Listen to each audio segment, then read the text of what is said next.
Now, you said a minute ago when you were talking about your grandfather and that amazing story about having to make the decision about a mission, that when it came time for you to serve a mission, you were going to serve a mission. And I'm sure there are other influences about that as well. You went to Chile, and in a time when there was a lot of upheaval in that country, and had some amazing experiences there. Please share whatever you feel would be important to share. It was a frightening time to be there because they had just had the military coup, and General Pinochet had just taken over the government.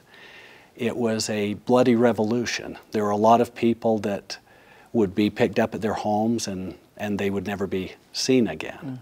Toward the end of my mission, we had curfews on, so you had to be very careful. It was, in a sense, it was a frightening time, but as a missionary, you're not afraid of anything.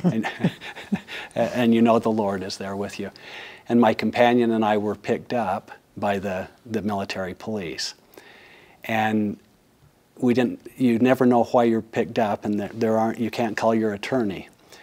We spent a number of hours going from place to place where people had been interrogated and tortured, and it was a touchstone in my life that changed my life.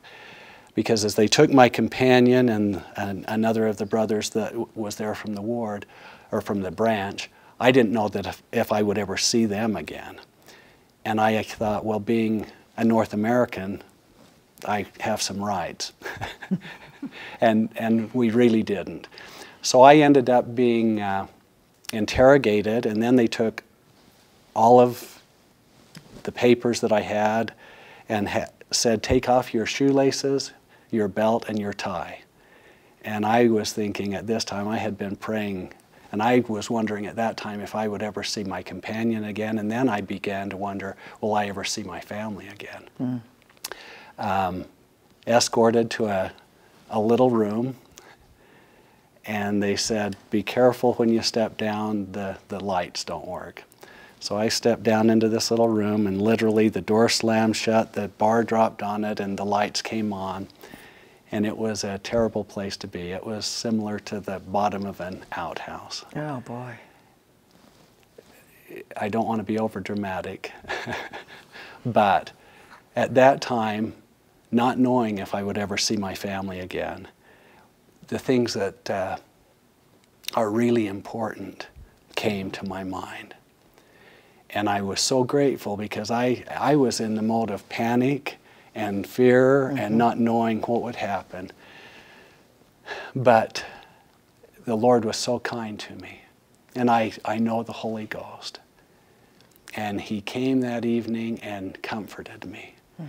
And He brought to my mind a part in my patriarchal blessing, and she's the fulfillment of that. It said, through your faithfulness, you will be able to be sealed to one who is full of beauty, virtue, and love. And unto you will be born precious sons and daughters, and you will be magnified as a father in Israel. Well, when that came, I had a calm and a peace. You knew you'd be okay. I knew I would be okay. I didn't know how long it would be. But that's when family and eternity, that's all that mattered. I wasn't worrying about what I was going to do after my mission as a career, but family and the eternal nature of that family was impressed upon me in maybe a way that it couldn't have been otherwise. But I'm just grateful to my Father in heaven that I had that opportunity, because I think that it kept my priorities where they needed to be. I was released. We never knew why we got picked up, and life went on. 2 months later, I returned from my mission. But it was a life-changing experience, and as I think back of it now, I wouldn't ask for that experience, but I wouldn't trade it for anything.